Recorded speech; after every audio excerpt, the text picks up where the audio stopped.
Bom dia, irmãos. Que a graça e a paz do Senhor seja sobre a vida de cada um de vocês. Nesta manhã, iniciamos mais uma escola bíblica dominical e eu gostaria de, nesse instante, convidá-los a abrirem suas Bíblias na carta do apóstolo Paulo aos Efésios, capítulo de número 6. Nós faremos a leitura do versículo de número 10 até o versículo de número 20.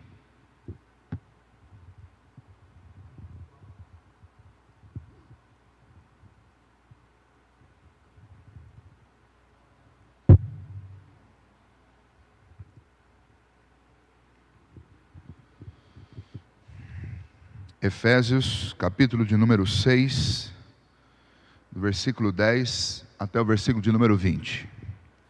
Quero mais uma vez dar bom dia a todos, aqueles que nos acompanham pela internet.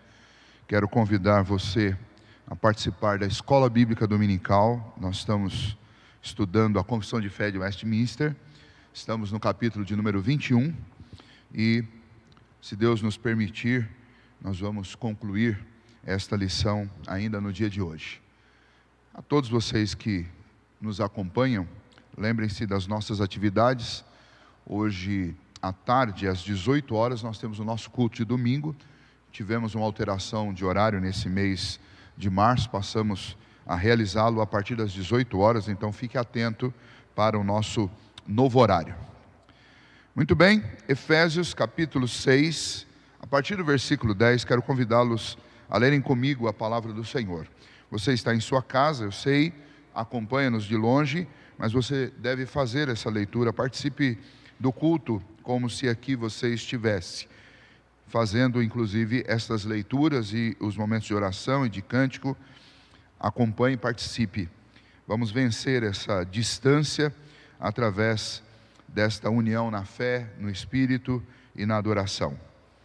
Efésios 6, de 10 a 20, leiamos. Quanto ao mais, sede fortalecidos no Senhor e na força do seu poder. Revesti-vos de toda a armadura de Deus, para poderdes ficar firmes contra as ciladas do diabo.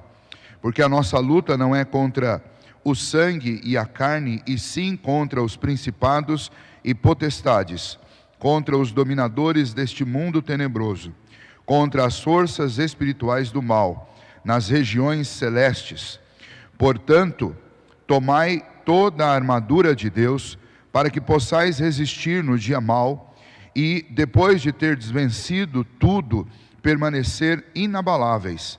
Estai, pois, firmes, cingindo-vos com a verdade, e vestindo-vos da couraça da justiça. Calçai os pés com a preparação do Evangelho da paz, embraçando sempre o escudo da fé, com o qual podereis apagar todos os dardos inflamados do maligno. Tomai também o capacete da salvação e a espada do Espírito, que é a palavra de Deus. Com toda oração e súplica, orando em todo o tempo, no Espírito, e para isto vigiando com toda perseverança e súplica por todos os santos. E também por mim, para que me seja dada, no abrir a minha boca, a palavra para, com interpretez, fazer conhecido o mistério do Evangelho, pelo qual sou embaixador em cadeias, para que em Cristo eu seja usado para falar como cumpre fazê-lo. Vamos orar mais uma vez. Ó Deus bendito, te agradecemos nesse momento, e uma vez mais, ó Deus, na tua presença, buscamos, ó Deus, a direção do Senhor para este momento de adoração, para esse momento de culto da igreja do Senhor, que se reúne, ó Deus, através das linhas e das conexões, ó Deus, da internet, uma vez que não podemos nos ajuntar presencialmente, mas estamos unidos pela fé no Senhor, unidos num só Espírito e também num só propósito. E nesta manhã, ó Deus, suplicamos o teu auxílio para te adorar e para aprender com o Senhor. Auxiliados pelo teu Espírito e na mediação do teu Filho Jesus, te adoramos, Senhor. Glorificamos o teu nome. Reconhecemos que sem o Senhor nós nada podemos fazer, e por isso, ó Deus, te louvamos e te bendizemos, porque o Senhor é tudo para nós, o Senhor é tudo em nós, em Ti nós existimos, em Ti nós nos movemos, o Senhor nos sustenta, o Senhor ampara as nossas vidas, o Senhor é o Deus de toda provisão, o Senhor é o Deus que nos livra do mal, o Senhor é o Deus que nos faz caminhar, ó Deus, e cumpre os teus propósitos em nossa vida. Por isso nós te louvamos, Senhor, porque de nós mesmos nós nada podemos fazer, mas confiados no Senhor, amparados, ó Deus, pelo teu Espírito, na mediação do teu Filho, consolados, ó Deus, em tua presença, o Senhor nos faz caminhar em vitória, caminhar em triunfo. E, ó Deus, mesmo que em meio a dificuldades e até sofrimentos, sabemos, ó Pai, que em Ti a nossa esperança é certa, inabalável, e um dia, ó Deus, desfrutaremos de total saúde, de total alegria, de plena satisfação, de total santidade, porque o Senhor há de cumprir a Tua promessa, e um dia nos reuniremos todos juntos para Te bendizer e Te louvar, no céu, na nova terra, naquilo que o Senhor nos prometeu. Até esse dia chegar, ó Deus, dá-nos perseverança, dá-nos paz em Cristo Jesus e ajuda-nos, ó Deus, a cumprir nossa missão e a viver de acordo com a Tua palavra. Por isso, nesta manhã, ó Deus, recebe nosso louvor e abençoa-nos falando ao nosso coração. Abençoe cada família que se reúne agora, ó Deus, cada lar, cada homem, cada mulher, cada criança, adolescente e jovem, que nesse momento, ó Deus, louva e bendiz ao Senhor através desses cultos, ó Deus, que são transmitidos nesse momento pelo povo do Senhor. Ajuda-nos, ó Deus, então, neste momento, colocamos nossa vida em Tuas mãos e suplicamos a Tua direção em nome de Jesus. Amém. Nós vamos louvar ao Senhor com dois hinos do Inário Novo Cântico. Se você tem aí em sua casa, você pode pegá-lo, e nós vamos usar os hinos 128 e 131. 128 fala sobre esta hora bendita que podemos passar na presença de Jesus como igreja, reunidos, mesmo que distantes geograficamente, mas unidos numa mesma conexão em Cristo Jesus, podemos adorá-lo, e esse momento é precioso.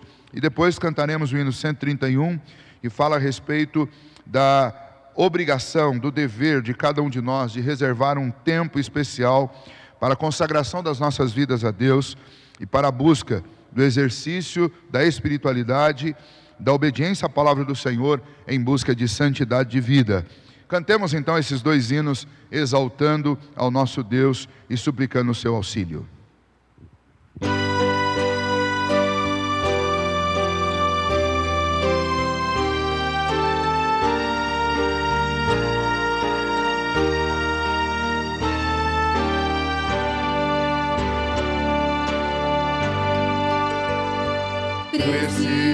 Preciosas são as horas na presença de Jesus,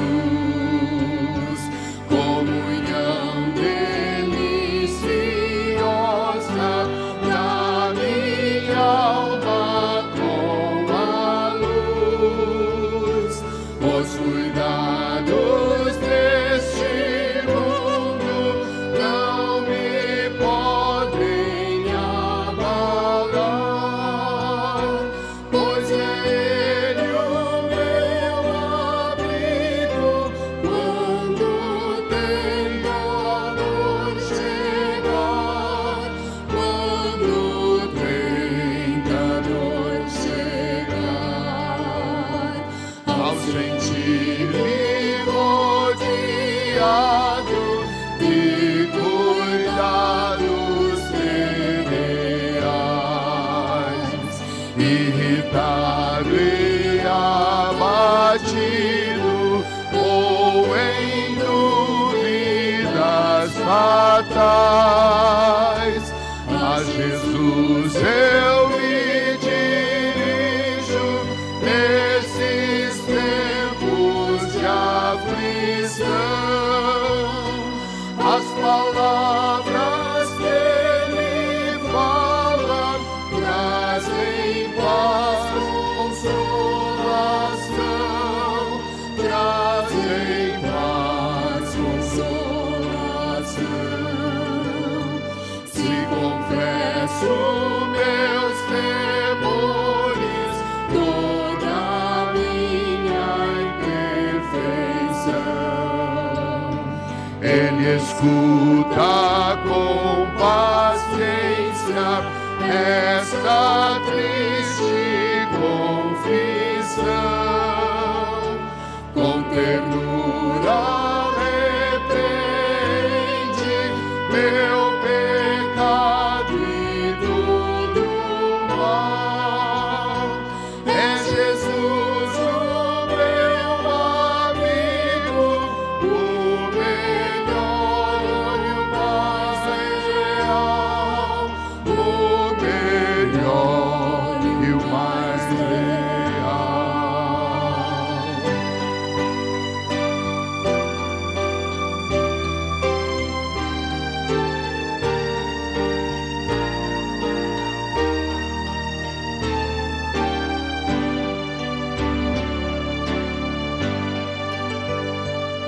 e quereis saber quão doce é a divina comunhão.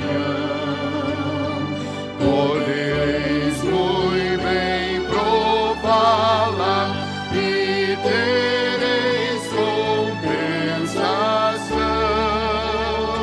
Procurai estar sozinhos em conversa com Jesus.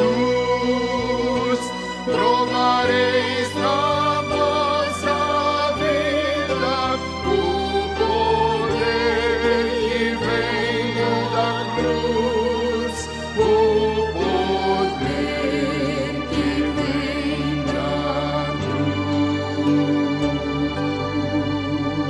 cruz. Amém. Hino de número 131, vida santificada.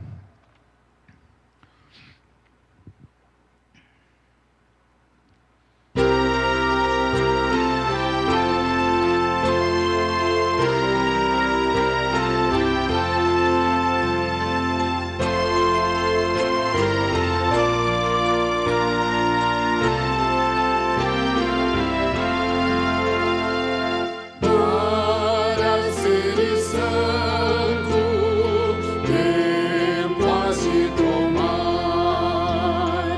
O grande mestre, seu livro estudar.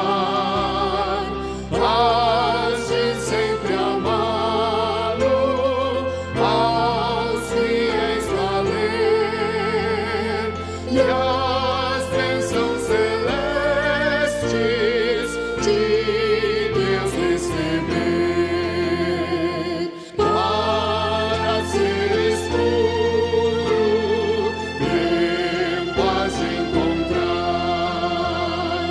As suas com teu mestre, muito frequente estar.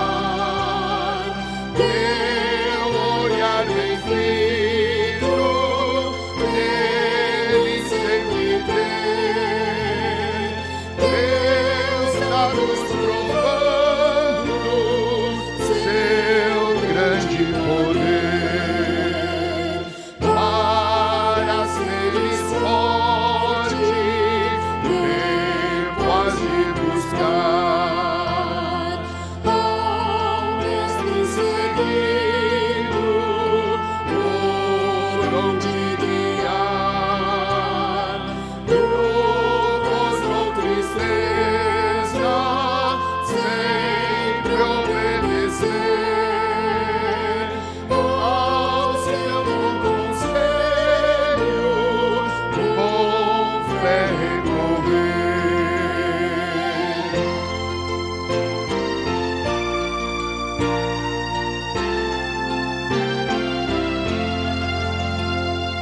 Para seres útil, tempo has de guardar. Ser calmo e paciente em todo lugar. Ter a sua graça e mostrar amor. Contente submisso aos pés do Senhor. Amém, amém. Antes de nós continuarmos e passarmos para o nosso estudo, alguns avisos importantes e também um momento especial aqui nesta manhã. Nós estamos, como igreja, intercedendo constantemente por aqueles que estão enfermos, especialmente estes que estão enfrentando a Covid-19, alguns dos nossos irmãos, amigos, parentes, alguns até internados, alguns em estado grave, outros enfrentando a enfermidade de suas casas, no isolamento, e nós devemos interceder por esses nossos irmãos, algo que faremos em instantes, orando todos juntos, mas eu quero insistir com os irmãos, para que nós façamos isso além desse momento que é um momento no culto, nós façamos isso também em outras circunstâncias do nosso dia e da nossa semana, nesse período que estamos vivendo. Como igreja, o Brasil inteiro se reúne neste dia para clamar e orar ao Senhor pelo livramento do nosso Deus, pela salvação do Senhor sobre a nossa vida, sobre a nossa nação. E eu conclamo a igreja também, a nossa igreja aqui em Assis, para que façamos isso. Cada família de sua casa, além deste momento que temos dentro do culto, e faremos também logo mais à noite, você também reúna a sua família em casa e ore, interceda ao Senhor por aqueles que estão enfermos, interceda ao Senhor pelo livramento para aqueles que estão com saúde. Se você está com saúde em casa, ore, clame ao Senhor para que Ele te livre do mal. E não apenas isso, mas também clamemos ao Senhor por aqueles que estão passando por dificuldades que são resultados contingentes da enfermidade, problemas econômicos, problemas sociais gravíssimos que estão acontecendo ao nosso redor, gente próxima da gente, sofrendo, passando necessidade. Que Deus nos ajude, não apenas na intercessão por essas pessoas, mas que Deus também coloque no nosso coração a sensibilidade, o discernimento e a generosidade, para não só percebermos o que está acontecendo, para nos envolvermos com sabedoria nessas circunstâncias, a fim de auxiliar a vida dos nossos irmãos, e que Deus nos conceda a generosidade para sermos, nesta hora, a mão de Deus para auxiliar a vida daqueles que estão enfermos e daqueles que estão passando por dificuldade. Então lembre disso, é um desafio nosso, é um desafio da Igreja de Cristo nesse momento, de nos engajarmos, não apenas através da oração diante daquele que é Senhor sobre todas as coisas, mas também de nos engajarmos neste cuidado e nessa atenção especial com aqueles que têm uma situação de maior vulnerabilidade, inclusive econômica, do que você, do que nós que compomos a Igreja de Cristo e que temos alguma condição melhor. Lembre que mesmo dentro da igreja, ao nosso redor, existem pessoas passando por dificuldade. Além disso, eu quero, e nós já vamos orar e interceder, eu gostaria que você se preparasse para isso, vamos todos juntos nos unir em oração. Antes eu quero dar 2 avisos importantes.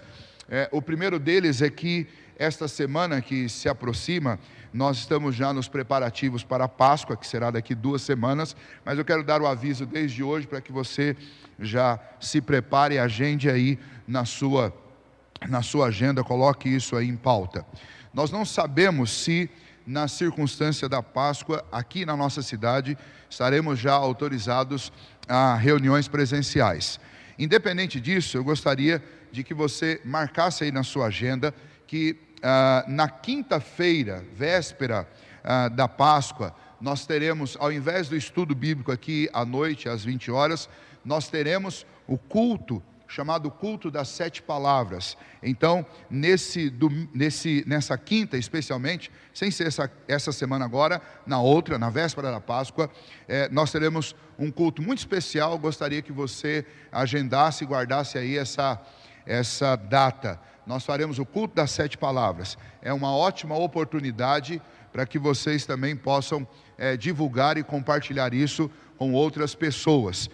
Culto das 7 palavras é um culto onde nós nos lembramos das últimas 7 frases que Cristo proferiu na cruz. E eu quero convidar vocês então para que participem disso, divulgando este culto para outras pessoas. Eu vou mandar lá no grupo onde nós compartilhamos as devocionais, uma propaganda, uma divulgação desse culto, para que você possa compartilhar e nessa data, então, todos participem juntos. É um culto evangelístico, é um culto onde nós podemos apresentar o Evangelho, a mensagem da cruz de Cristo. Então, essa ocasião é muito importante para nós, a Páscoa é muito especial, e nessa ocasião, então, teremos essa atividade. Na quinta-feira, essa atividade vai acontecer às 20 horas, na véspera da Páscoa.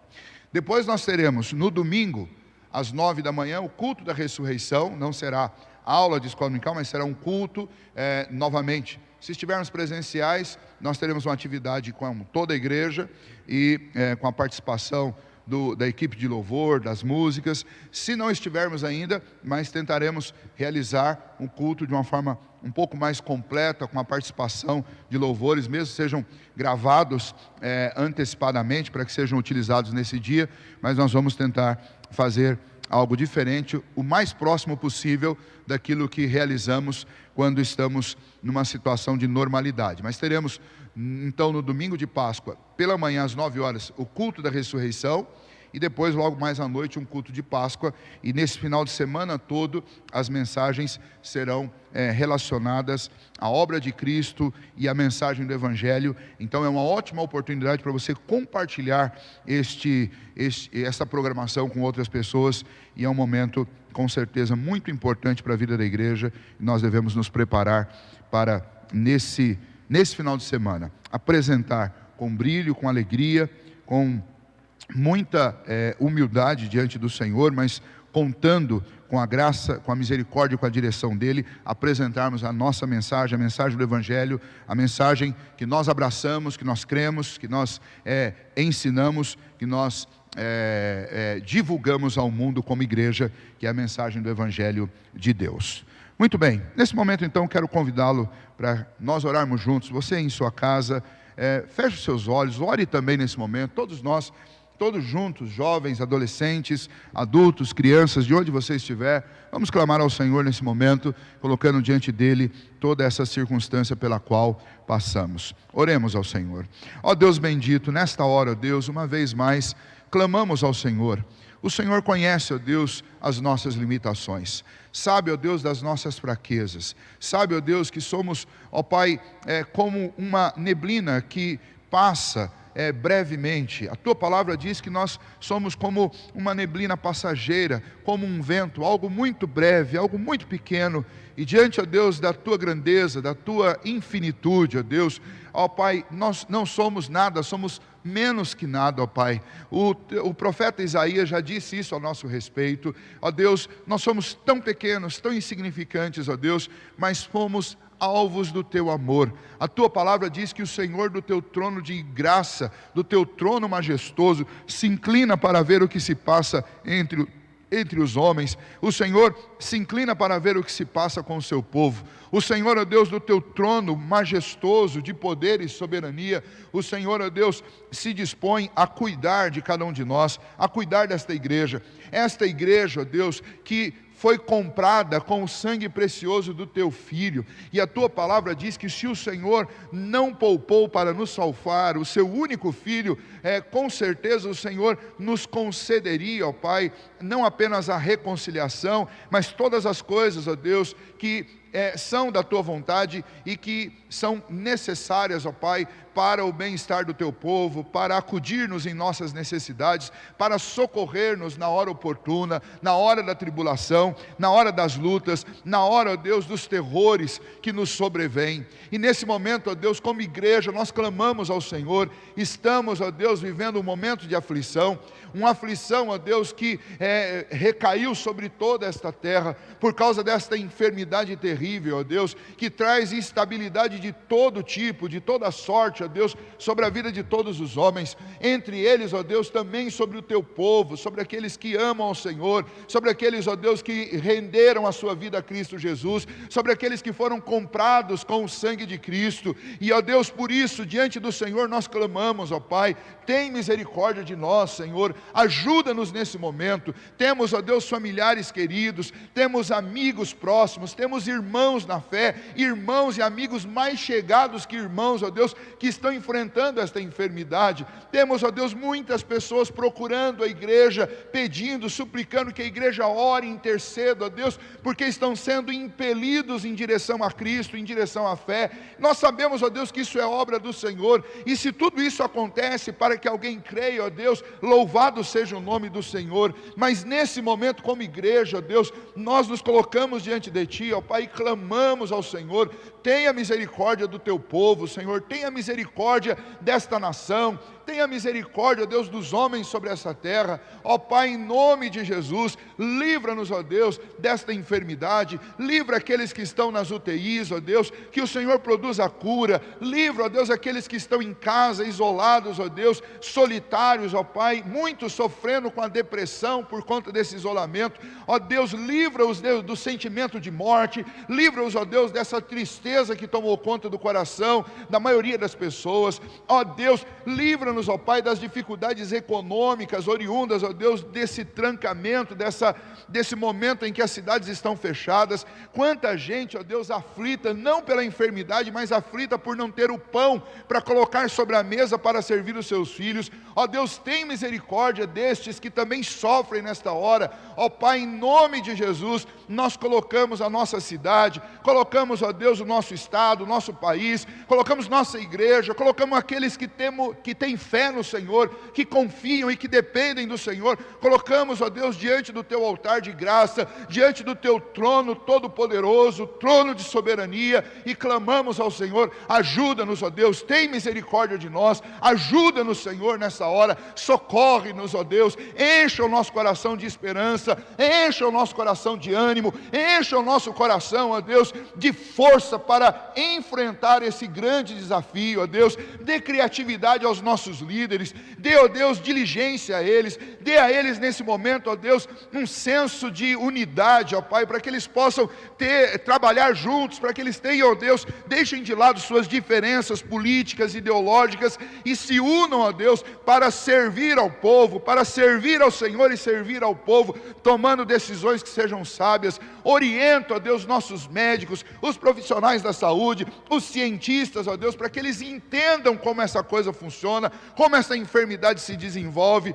Ó Pai, em nome de Jesus, clamamos de uma forma especial por aqueles que estão no enfrentamento direto dessa doença, os profissionais da saúde, médicos, enfermeiros, ó Deus, aqueles que trabalham nos hospitais, preparando o alimento, limpando, ó Deus, administrando, ó Pai, todos esses que estão envolvidos nos postos de saúde, todos, ó Deus, que servem diretamente aos enfermos, ó Pai, livra-os do mal, livra-os da enfermidade, socorre-os, ó Deus, nessa hora, ó Deus, renova a força, ó Pai, e dê força redobrada para eles, para que eles tenham, ó Deus, condições de enfrentar o que eles estão enfrentando dia a dia dentro desses hospitais, dentro dessas unidades básicas de saúde. Ó Pai, em nome de Jesus, que o Senhor coloque sobre eles a tua mão, que, ó Deus, o teu Espírito os livre do mal, ó Pai, e que o Senhor nos ajude, pois sem o Senhor não vamos sair dessa crise, não seremos socorridos pela ciência, não seremos socorridos pelos políticos, não seremos socorridos, ó Deus, pelos reacionários, mas sabemos que o nosso socorro, ele vem do Senhor. Sabemos que o Senhor pode usar a ciência, pode usar os políticos, o Senhor pode usar qualquer um, mas sabemos que é o Senhor que move a mão e o coração do rei. Então, ó Deus, colocamos a vida daqueles que nos governam, daqueles que nos lideram, daqueles que estão, ó Deus, nos centros de pesquisa, colocamos a vida deles nas suas mãos, ó Deus, e clamamos que o Senhor os use, que eles sejam instrumentos do Senhor. Mas acima de tudo isso, ó Deus, queremos dizer, como igreja, ó Pai, que seja feita a tua vontade. Nós não entendemos, ó Deus, os planos do Senhor, pedimos constantemente ao Senhor que o Senhor nos dê pleno conhecimento da tua vontade, mas ainda assim para nós, ó Deus, muitas coisas não são claras e não temos condição de entender completamente. É por isso, ó Deus, que nós confiamos na tua vontade, sabemos que o Senhor tem governo sobre a história e tudo que o Senhor faz é muito bom. Portanto, ó Deus, ajuda-nos a confiar na direção do Senhor. Colocamos diante de Ti, ó Deus, o nosso anseio, o nosso clamor, o nosso apelo, mas sabemos, ó Deus, que muito melhor do que tudo isso que pedimos é a vontade do Senhor. Portanto, ó Deus, conforta e dá paz aos nossos corações, para que, ó Deus, nos satisfaçamos, ó Pai, diante do Senhor com a tua vontade, que nós, ó Deus, sintamos em nosso coração a alegria e o contentamento por saber que o Senhor está fazendo aquilo que é o melhor para nós. Tira o medo do nosso coração, tira a ansiedade do nosso coração e dá-nos, ó Deus, paz, a paz de saber que temos um Deus que governa todas as coisas e Ele não perdeu o controle da história, e o Senhor, ó Deus, sabe muito bem os propósitos que o Senhor tem a cumprir com toda essa circunstância que o mundo enfrenta nesse momento. Ó Deus, que rebeldes sejam convertidos a Cristo Jesus, que desviados, ó Deus, sejam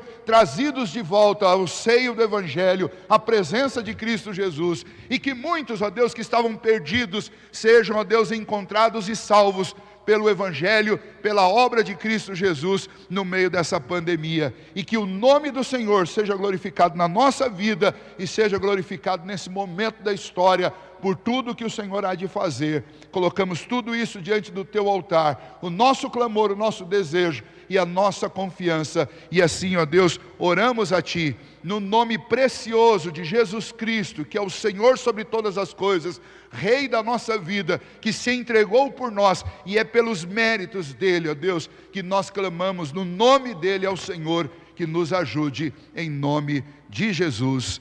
Amém, amém, amém. Glória ao nome do Senhor. Nós vamos então nesse momento passar para o nosso estudo. Eu vou pedir que você pegue aí a sua confissão de fé. Eu vou tomar uma água e você se prepara. Lição de número 21, capítulo 21 da confissão. Por favor, abra aí.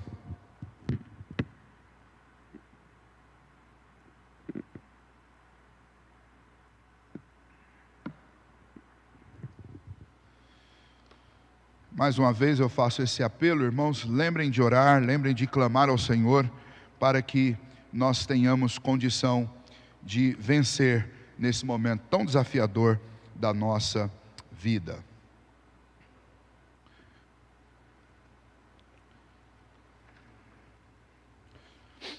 Nós estamos na página de número 157 da Confissão de Fé, é o parágrafo 5º da nossa lição de número 21. Nesse parágrafo especialmente nós paramos na semana passada, né? E nós vamos retomar a partir daqui novamente. Eu apenas vou encerrar aquilo que vimos na semana passada para entrar na segunda parte deste capítulo, que é a parte que fala a respeito do dia do Senhor, o dia que o povo de Deus, o povo cristão, separa para descanso e para adoração a Deus. Antes disso, porém, nós vamos concluir aqui. Nós estamos nesse capítulo que trata sobre o culto ao Senhor e o dia do Senhor.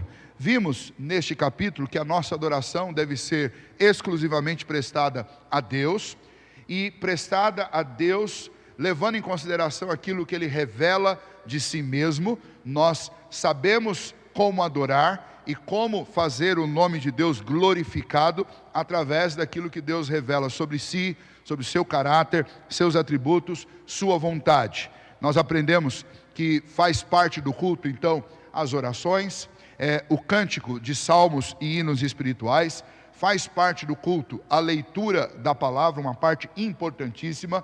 É essencialmente parte do culto a exposição da palavra de Deus que foi lida e deve ser explicada, exposta e aplicada à vida de cada um de nós.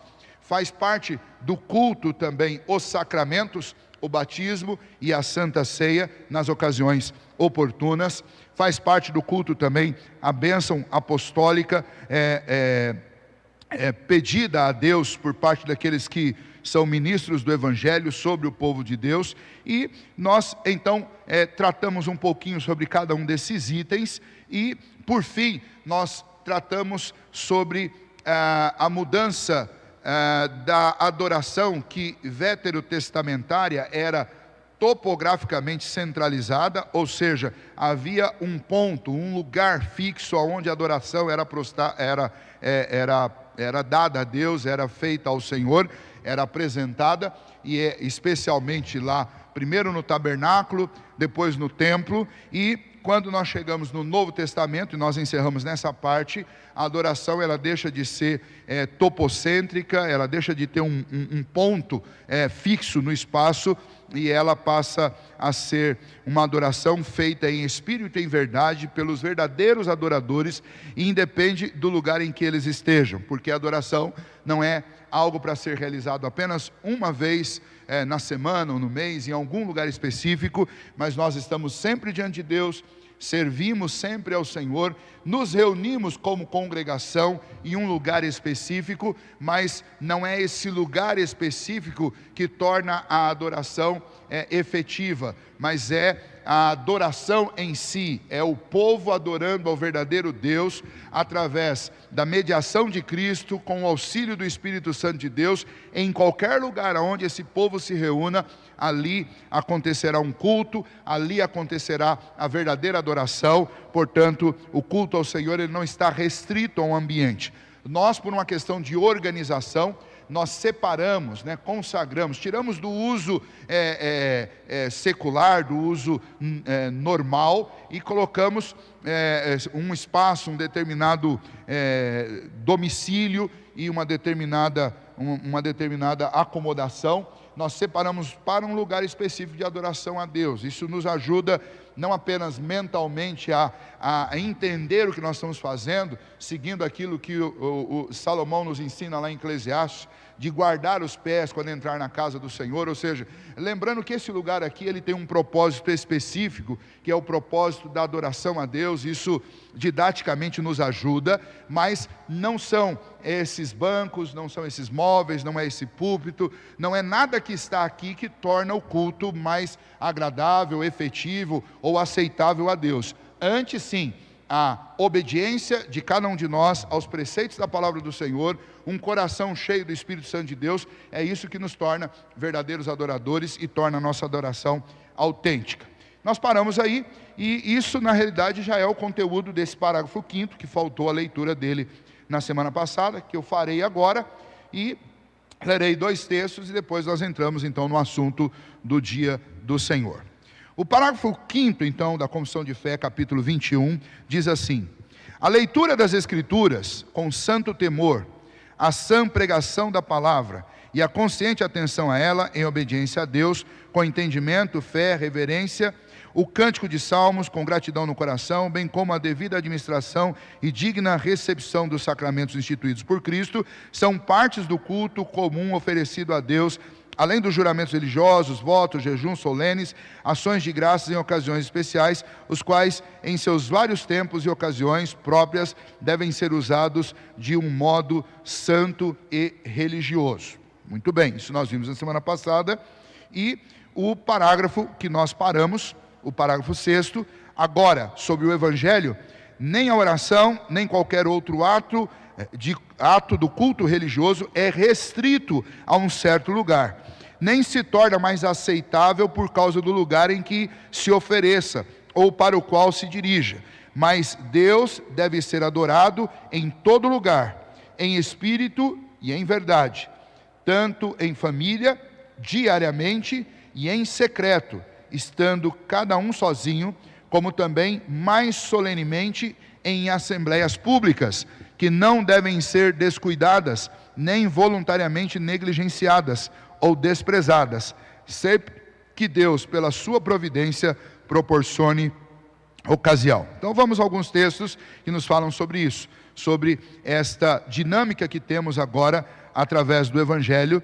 de que a nossa adoração e o culto não está mais restrito a um lugar específico, mas deve ser contínua, deve ser em família, deve ser em secreto, deve ser no ajuntamento da Assembleia, em cultos públicos, deve ser com cuidado, deve ser voluntária e não deve ser negligenciada de maneira alguma, não pode ser desprezada, e sempre que Deus nos der oportunidade, ocasião, nós devemos adorá-lo e louvá-lo. Muito bem, então vamos lá, primeiro texto, quando a mulher interrogou Jesus a respeito do lugar onde se deveria adorar, Jesus lhe disse assim, João 4:21, mulher, podes crer-me que a hora vem, quando nem neste monte, nem em Jerusalém adorareis ao Pai. O que Jesus está dizendo é que os verdadeiros adoradores, e a sequência, os próximos 2 versículos, adoram ao Senhor em espírito e em verdade. Veja, João 4, 23, 24, ele diz: mas vem a hora, já chegou, quando os verdadeiros adoradores adorarão ao Pai em espírito e em verdade. Isso não está circunscrito a um ponto no espaço, a um lugar específico, mas isso é em todos os lugares. Sempre que houver oportunidade, o povo de Deus se reúne e adora, e ele não depende de um lugar específico para que as suas orações sejam recebidas. Culto em secreto, que é uma obrigação de todos nós, que é a oração nossa, pessoal, diária ao Senhor, a leitura nossa para edificação pessoal diária ao Senhor. Mateus, capítulo de número 6, verso 6, tu, porém, quando orares, entra no teu quarto e fecha a porta, orarás a teu Pai que está em secreto, e teu Pai que vê em secreto, te recompensará, te compensará, ok? Nós lemos no início, Efésios 6,18, que o povo de Deus deve fazer isso sempre. Paulo diz: com toda oração, súplica, orando em todo tempo, no Espírito, e para isso vigiando com toda perseverança e súplica por todos os santos. É dever da igreja essa busca contínua ao Senhor, é dever da igreja a intercessão. Hebreus 10, 25, não deixemos de congregar-nos, como é costume de alguns, antes façamos admoestação, e tanto mais quanto vedes que o dia se aproxima, né? O autor da carta aos Hebreus alerta o povo já lá no primeiro século que não abandone a participação do culto, que não deixe de congregar, antes que se junte ao povo de Deus. E quanto mais nós sentirmos esta aproximação do dia, do grande dia do Senhor, quanto mais isso for sensível a nós, mais nós devemos buscar a companhia do povo de Deus. E nesse momento que vivemos, que somos obrigados a esse afastamento, esse distanciamento social, nós louvamos a Deus pelo privilégio que Ele nos dá de termos essa oportunidade de continuarmos congregando, mesmo separados fisicamente, mesmo à distância, mas ainda assim nós podemos e continuamos adorando a Deus, e não devemos nos afastar. Há muitas formas de nos comunicar, há muitas formas de nos conectar nesse momento, e o povo de Deus deve buscar essa conexão, essa aproximação, mesmo com as condições precárias que temos hoje de reuniões presenciais, mas ainda temos ferramentas que nos suprem temporariamente. O que nós não podemos é substituir a presença e o encontro do povo de Deus pelos meios virtuais. Vai passar, vai chegar um momento que nós vamos encerrar isso. E então, irmãos, eu como pastor de vocês, junto com todos os outros pastores desse país, me reforço esse desafio e essa convocação. Quando este isolamento passar, nós temos que voltar para a igreja. A ferramenta virtual, ela vai continuar existindo, os cultos e as suas transmissões online continuarão sendo feitas, mas isso é para alcançar aqueles que, por causa de uma enfermidade, por causa de uma limitação talvez da idade, ou aqueles que ainda não conhecem o Evangelho, que furtivamente estejam na internet e Deus use essas transmissões para alcançá-los. Mas aqueles que têm saúde, aqueles que estão numa situação de normalidade, quando tudo isso passar, devem voltar para a igreja, porque o lugar do povo de Deus é reunido. Portanto, não é o prédio, não é isso que eu estou dizendo, mas é a reunião, o encontro, o ajuntamento. Isso não pode ser perdido de vista pela igreja de Cristo. Seja aqui neste lugar ou em outro lugar, o povo de Deus deve amar esse ajuntamento e deve buscar esse ajuntamento constantemente, porque a igreja de Cristo é assim.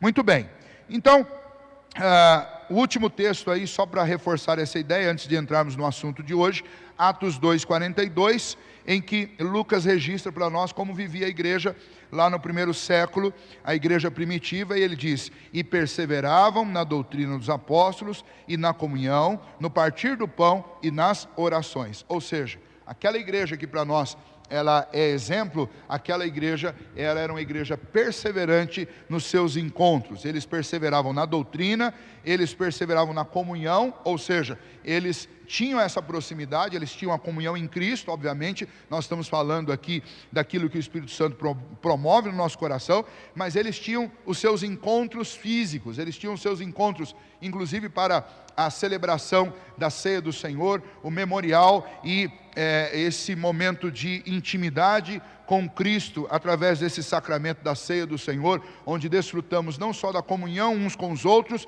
mas da comunhão com Cristo que está presente na ceia, e eles também perseveravam nas orações, eles estavam juntos clamando ao Senhor. Não podemos perder isso de vista jamais. Muito bem, então isso encerra esta última parte da semana passada, onde falamos sobre a igreja não estar mais limitada, circunscrita a um lugar específico, mas a igreja é cada um de nós, e a igreja é o ajuntamento do povo de Deus também, e esse ajuntamento onde nós cultuamos a Deus, bem como o culto em família, bem como o culto individual, nenhum deles pode ser negligenciado e nenhum deles está condicionado a um lugar específico.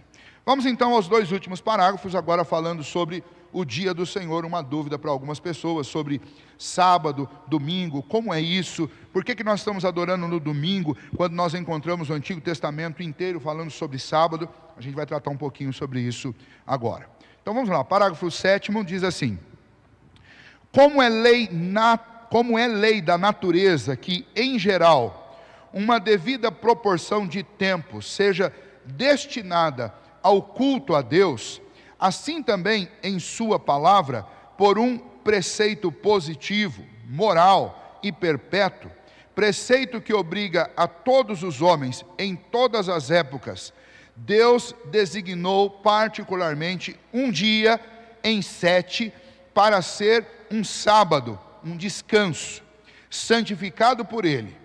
Desde o princípio do mundo até a ressurreição de Cristo, esse dia foi o último dia da semana.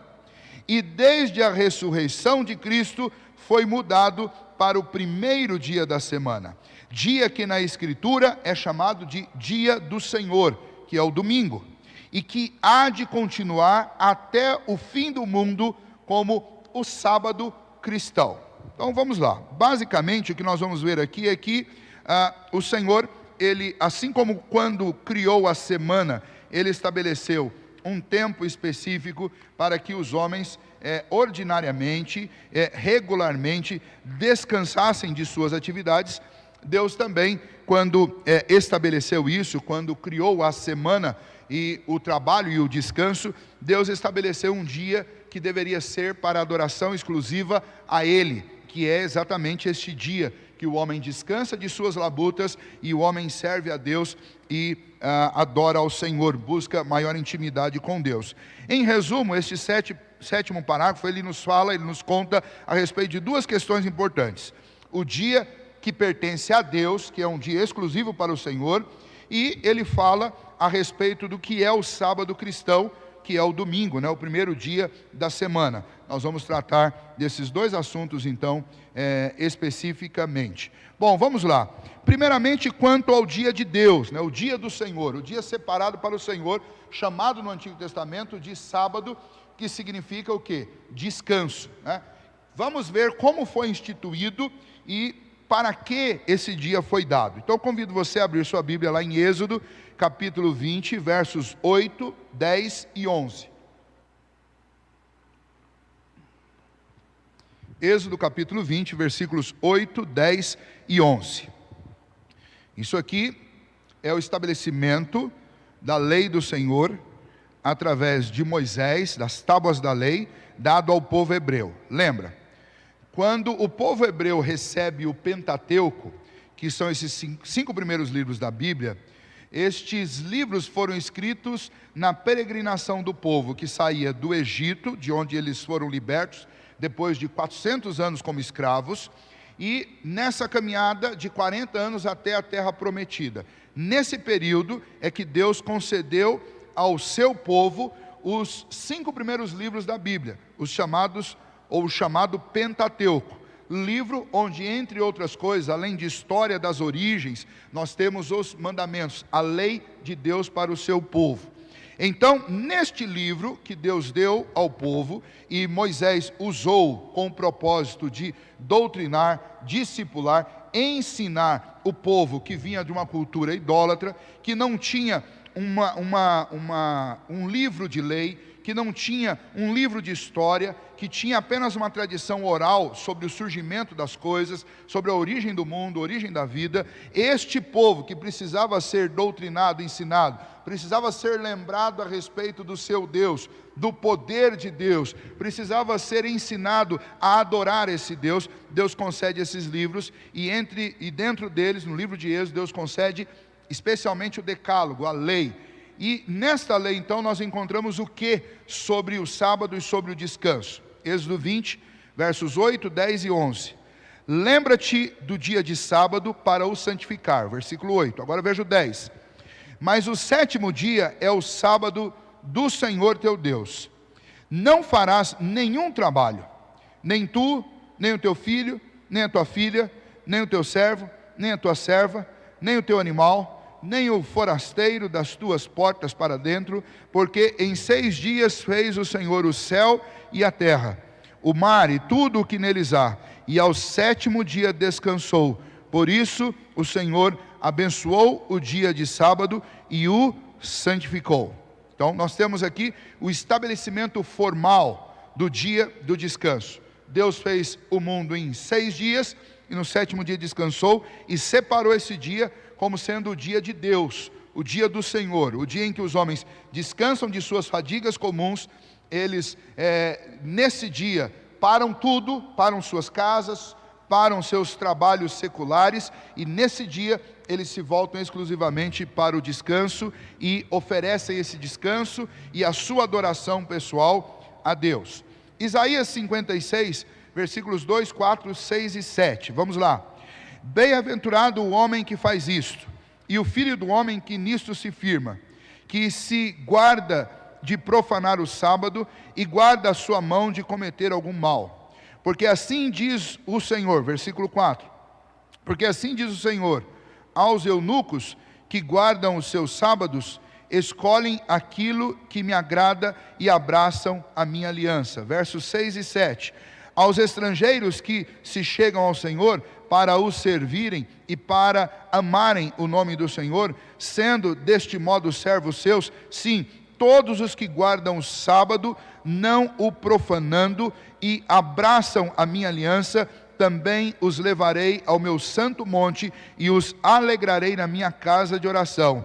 Os seus holocaustos e os seus sacrifícios serão aceitos no meu altar, porque a minha casa será chamada casa de oração para todos os povos. Nos dois textos, o que nós encontramos é o que?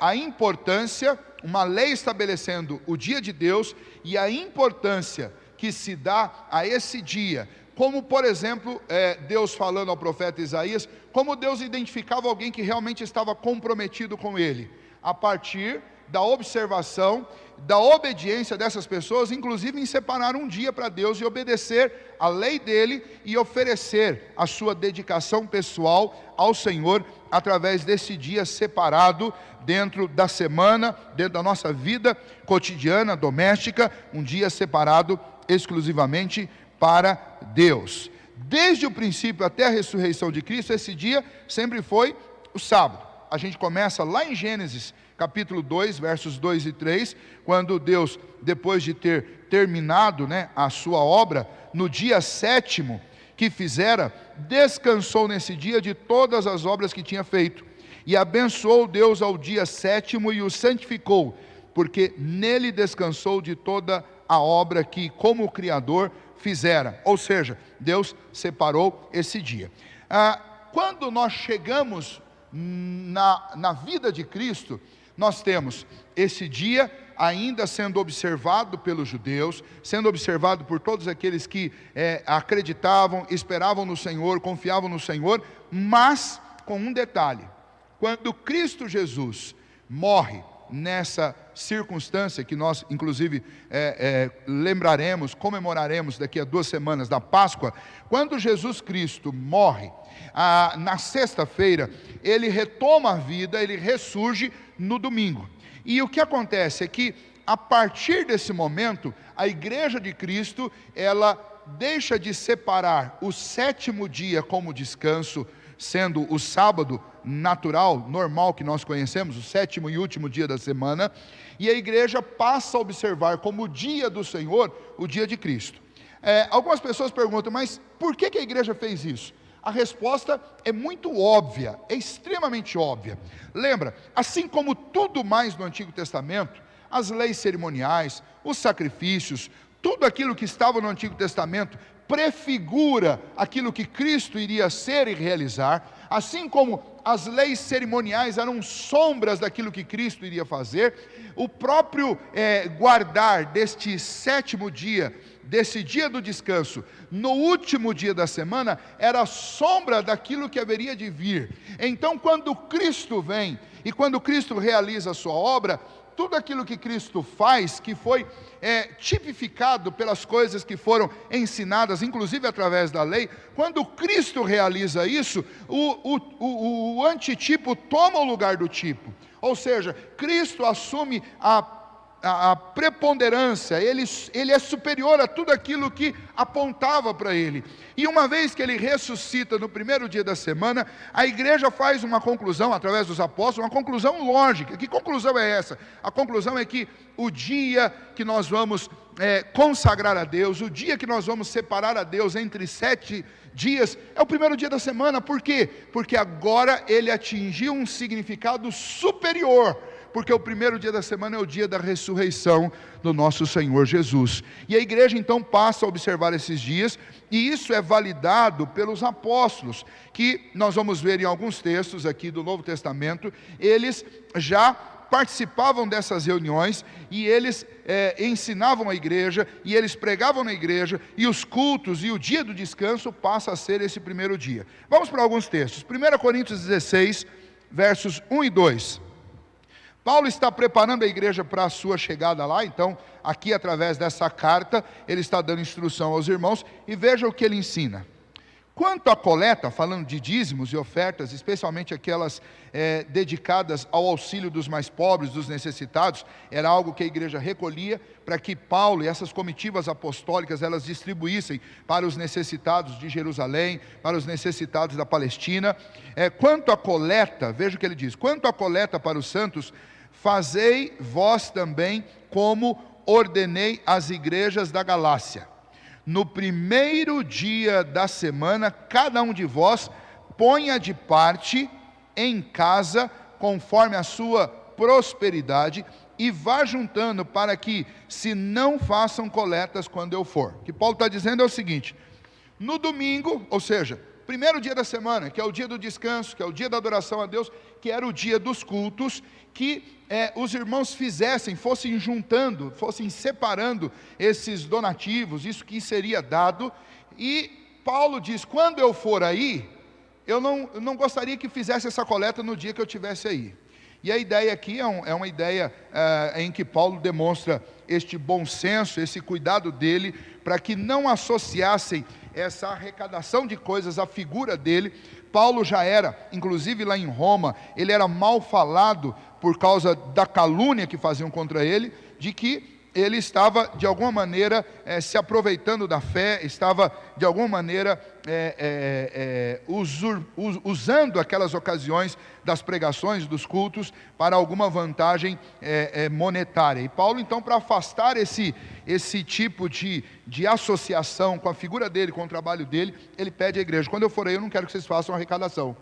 Então, no primeiro dia de cada semana, vocês, quando se reunirem, ou na casa de vocês, vocês arrecadem, vocês juntem as coisas, para que no dia que eu for, e aí é um primeiro dia da semana também, vocês não façam essa coleta.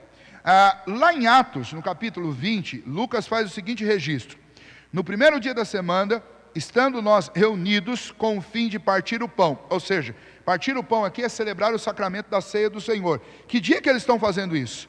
No primeiro dia da semana. Por que eles estão fazendo isso no primeiro dia da semana? Porque é o momento em que a igreja estava reunida. Veja como ele diz, no primeiro dia da semana, estando nós reunidos com o fim de partir o pão, era o dia que todo mundo cessava as suas atividades comerciais, suas atividades profissionais, e separava para adoração a Deus, para o descanso e adoração a Deus. Então ele diz: no primeiro dia da semana, estando nós reunidos com o fim de partir o pão, Paulo, que devia seguir viagem no dia imediato, ou seja, no dia seguinte, exortava-os e prolongou o discurso até a meia-noite. Eu gosto desse texto, estou pensando em fazer um quadro aqui, colocar esse texto aqui na frente, para quando a gente voltar no presencial, está aqui, né? Porque Paulo esticou um pouquinho o sermão e pregou quase até meia-noite. Então, quem sabe a gente faz isso um dia. Brincando com vocês, irmãos. Mas o ponto é que lá no domingo, Paulo, que tinha que viajar na segunda-feira cedinho, ele perdeu a mão ali no sermão, e ele continuou pregando, e pregou até a meia-noite. O povo ficou ali assistindo, e Lucas relata isso para nós. Mas o dia era o primeiro dia da semana. Além disso, pensando ainda sobre essa mudança do sétimo dia para o primeiro, esse dia, o dia primeiro da semana, passou a ser chamado como o dia do Senhor. E vamos ver, Apocalipse 1:10 diz: achei-me em espírito no dia do Senhor. Ou seja, o que o João está falando? João está falando do domingo. Ele estava aprisionado lá na ilha de Patmos, mas no primeiro dia da semana, no domingo, ele provavelmente estava orando e alguma coisa aconteceu, e ele então nos relata lá no capítulo 1 de Apocalipse: achei-me em espírito no dia do Senhor, e ouvi por detrás de mim grande voz, como de uma trombeta. Então, a igreja do Senhor Jesus, e nós temos relatos no Novo Testamento, já sobre a liderança dos apóstolos, ela se reunia no primeiro dia da semana, por causa da ressurreição de Cristo. Este dia passou a ser o dia adotado pela igreja para adoração.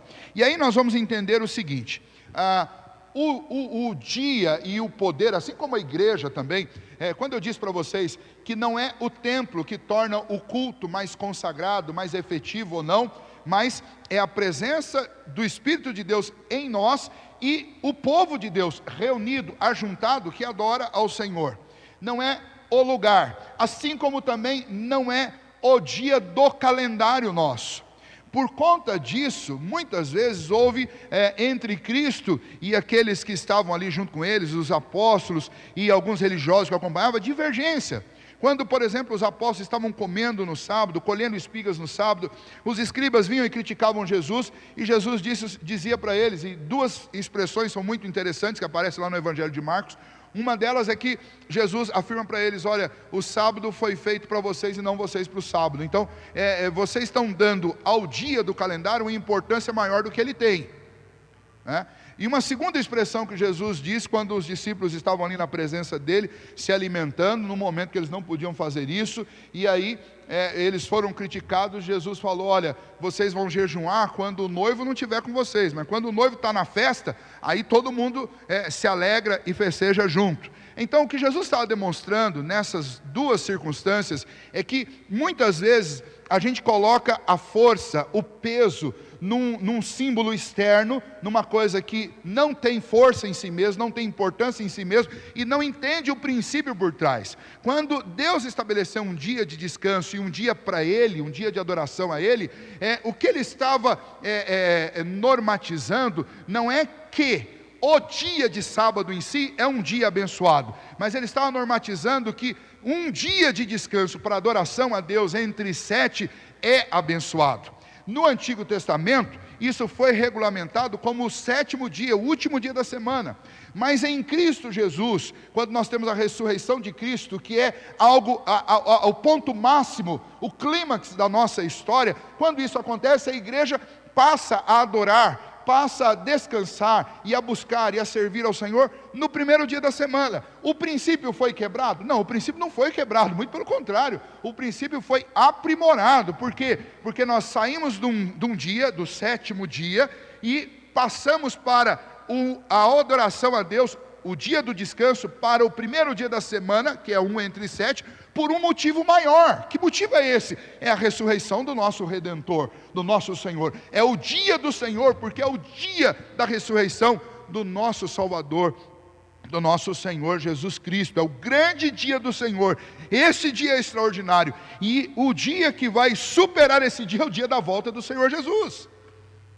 Mas a igreja não quebra o princípio quando ela deixa de adorar no sábado, que é o 7º dia da semana, e passa a adorar no domingo. O domingo para o cristão é o sabá, é o 7º dia, o dia do descanso. Não o 7º dia da semana do calendário, mas o 7º dia, um dia entre aqueles 7 que Deus nos dá semanalmente para o nosso trabalho, para as nossas atividades.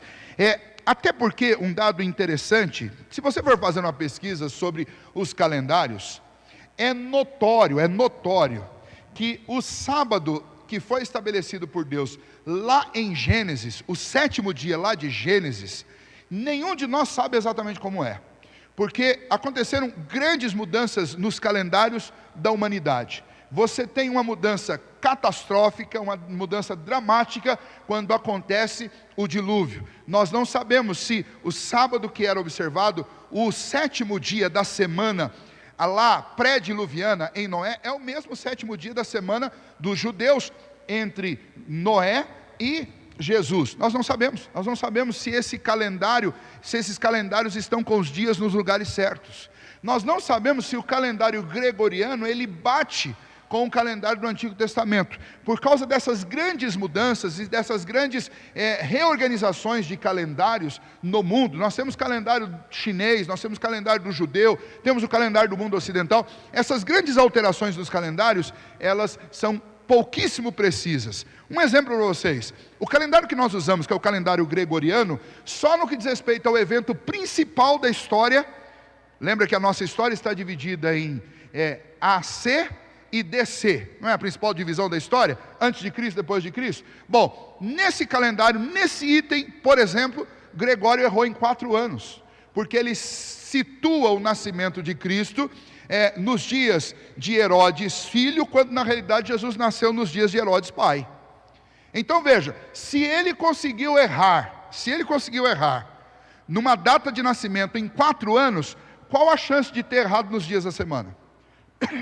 É exatamente por isso que nós não devemos dar uma importância excessiva ao dia do calendário, a marcação no calendário, porque há grande chance de que essas marcações elas estejam equivocadas. Talvez o sábado lá de Gênesis seja uma bela de uma quarta-feira nos nossos dias. Nós não sabemos, é impossível datar isso corretamente, dada a dificuldade e as mudanças que aconteceram ao longo da história e os hiatos de contação de história que nós temos, por exemplo, especialmente nessas ocasiões de eventos catastróficos, como por exemplo o caso do dilúvio. É exatamente por isso que eu devo ter em mente que não é o dia do calendário que é santo, mas é o dia que o povo de Deus se reúne para santificar que é santo. Não é o dia do calendário que é o dia do descanso, mas o dia em que eu, juntamente com o povo de Deus, com a minha família, separamos para adoração a Deus. E eu vou citar um exemplo específico, não é propriamente também intransferível na vida de uma pessoa, por exemplo, que tenha que cumprir uma rotina de escalas de trabalho em que ela é forçada por algum motivo a mudar os seus dias de descanso semanalmente ou mensalmente. Tem gente que vai trabalhar de segunda a sábado, todas as semanas, e nunca tem alteração, mas tem gente que o descanso cai na segunda, uma outra vez o descanso cai na quarta, outra vez cai na quinta, e aí essa pessoa não vai adorar a Deus? Ela não vai ter um dia de adoração a Deus? O ideal era que ela pudesse se reunir junto com o povo de Deus no mesmo dia, mas não havendo possibilidade, ela vai separar um dia na sua semana, que é o dia que ela vai poder descansar, e nesse dia ela vai adorar a Deus, ela vai descansar das suas labutas, e ela vai separar um dia para adorar a Deus. É importante que eu entenda o princípio que está por trás do dia do Senhor. O domingo é o dia oficial para o povo crente, para o povo evangélico, para as igrejas reformadas. E é nesse dia que nós como igreja nos reunimos e adoramos. Mas se por algum motivo uma pessoa, uma família não consegue fazê-lo normalmente, ela vai conseguir algumas vezes, mas não vai conseguir normalmente, ela não vai deixar de adorar e ela não vai deixar de descansar por isso. Ela precisa entender o princípio que está por trás deste mandamento, que é o princípio do descanso e é o princípio do dia de Deus, o dia que eu vou oferecer a minha vida, o meu talento, as minhas emoções, a minha mente, o meu coração, tudo que sou, tudo que tenho, eu vou oferecer exclusivamente a Deus como um dízimo do meu tempo para servir ao Senhor. Esse é o ponto que nós precisamos ter em mente e precisamos frisar. Muito bem. Vou ler mais 2 textos, né? Êxodo 20, novamente voltamos lá, de 8 a 10, ele, além de estabelecer o dia, ele diz o que eu devo fazer nesse dia. E é isso que nós vamos dar atenção agora, dos versos 8, 9 e 10. Êxodo 20. Lembra-te do dia de sábado para o santificar. Sábado aqui é sabá, é o dia do descanso, não é o dia do calendário.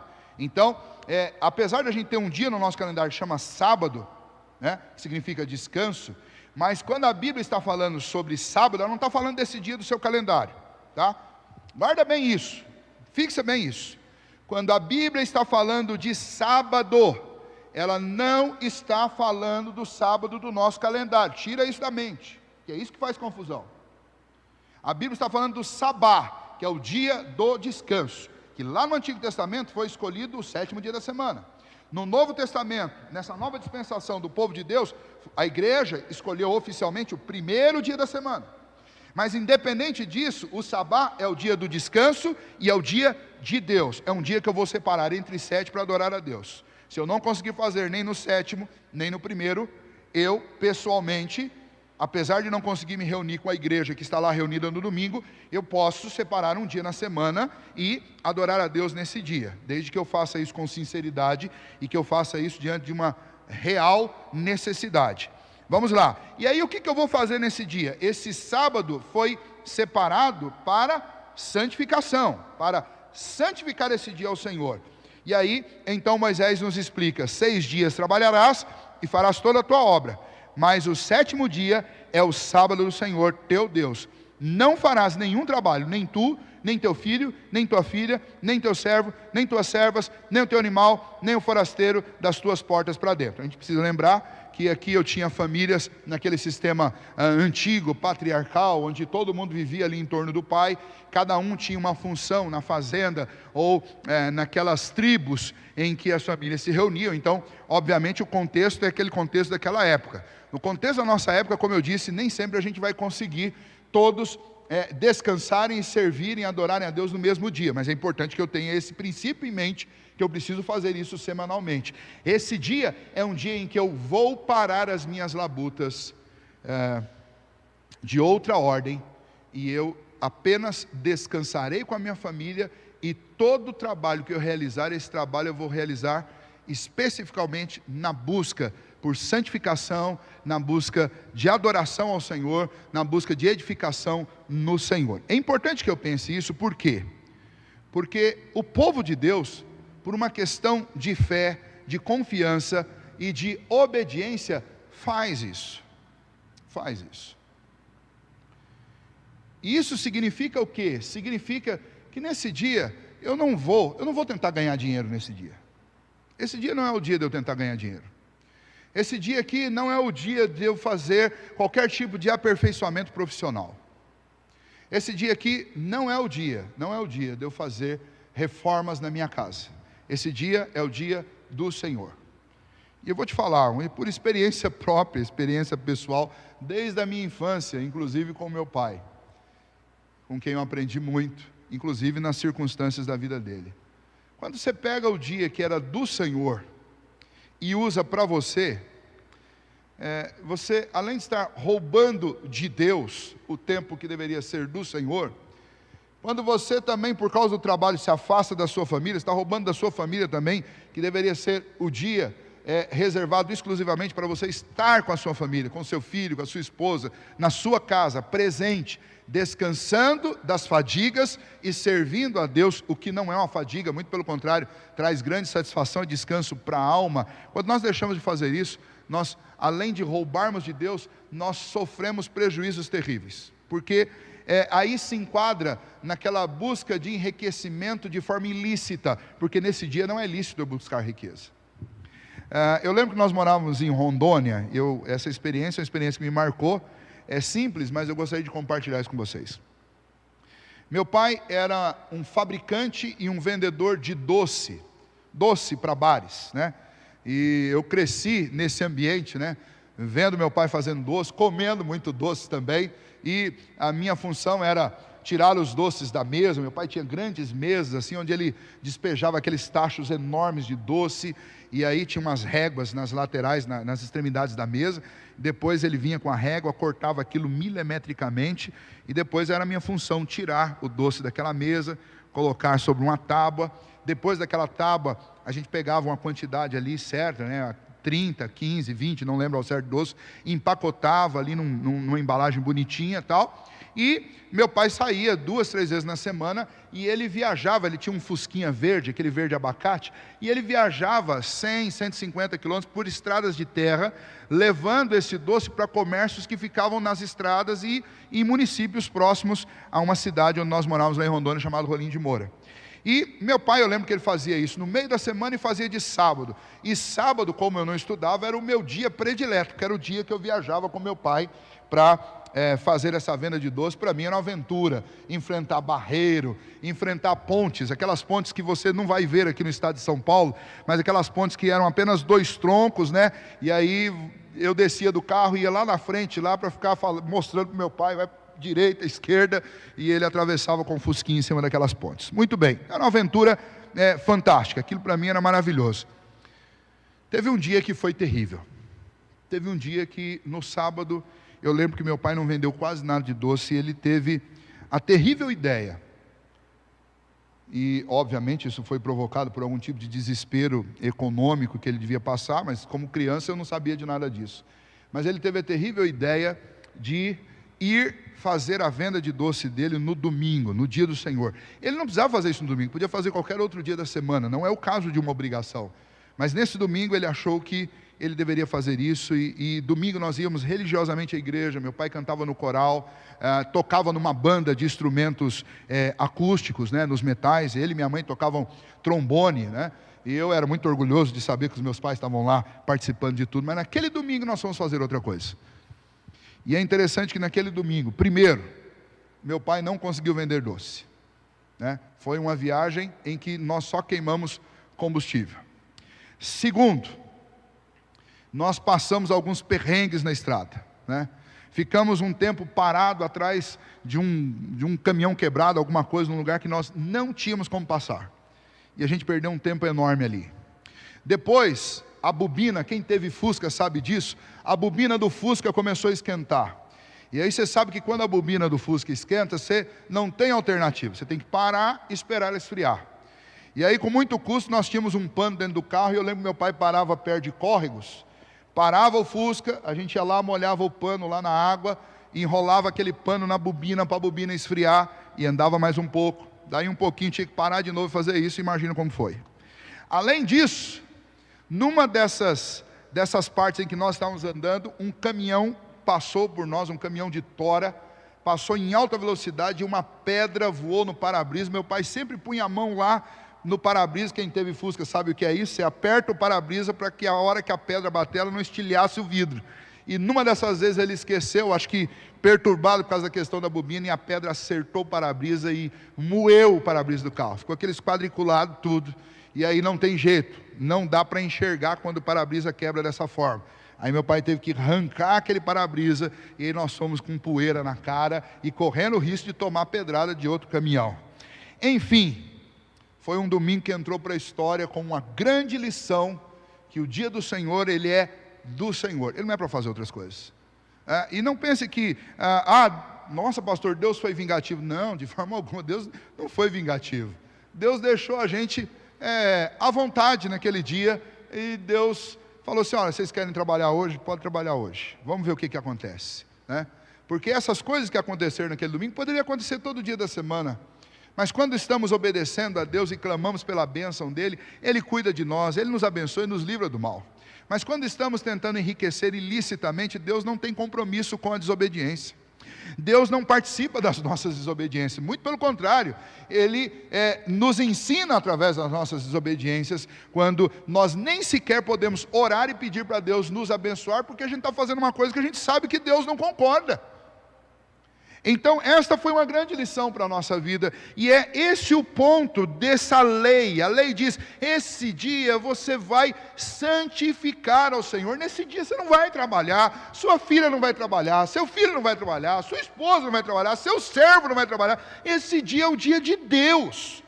Quando você separa um dia e consagra esse dia, santifica esse dia para ser o dia de Deus, você vai descansar das suas fadigas, você vai recuperar suas forças, você vai buscar a Deus. E aí nós voltamos lá no estudo de Eclesiastes. Eclesiastes nos fala sobre guardar os pés quando entrarmos na casa do Senhor. E nesse capítulo especialmente, Salomão fala sobre a importância da gente vir buscar o restabelecimento da nossa alma.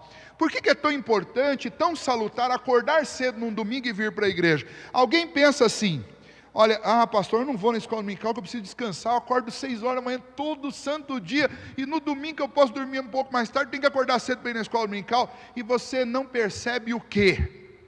E você pode procurar qualquer pessoa que vai na escola dominical, e você pode constatar o que eu estou dizendo aqui. Nós não apenas nos cansamos fisicamente, nós nos cansamos na alma.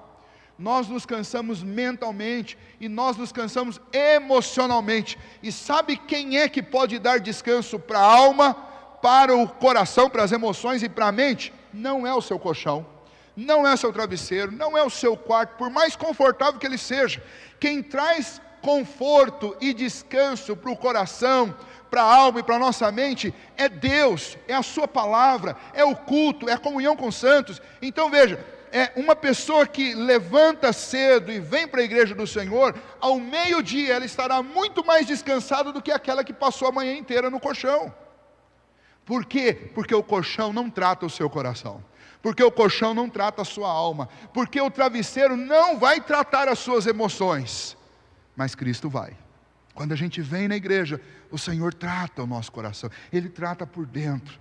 É se encontrar com o povo de Deus, separar um tempo, agora nesse momento que nós estamos vivendo, acordar, ouvir uma mensagem, ouvir louvores, cantar louvores, ler a palavra de Deus, renova a nossa alma, é água para um corpo sedento, um corpo seco. E então este mandamento, ele prevê isso. Deus deu a nós 6 dias para nós trabalharmos, e o 7º dia, falou, nesse dia é o dia do descanso. É o descanso que vem de parar a operacionalidade das nossas atividades, e esse dia é o dia de buscarmos a Deus, para Deus trazer refrigério para o nosso coração. É assim que nós descansamos. Esse é o descanso que o nosso coração e a nossa alma precisa. Muito bem, vamos então para o 8º parágrafo, falando ainda sobre o dia do Senhor. Nós já entendemos que esse dia mudou do sábado para o domingo, por causa do nascimento de Cristo, e por causa da ressurreição, de Cristo Jesus. Entendemos que esse dia deve ser santificado a Deus, e vamos continuar então vendo como que eu posso aproveitar melhor esse dia. 8º parágrafo da Confissão, capítulo 21. Este sábado é santificado ao Senhor quando os homens, tendo devidamente preparado o coração,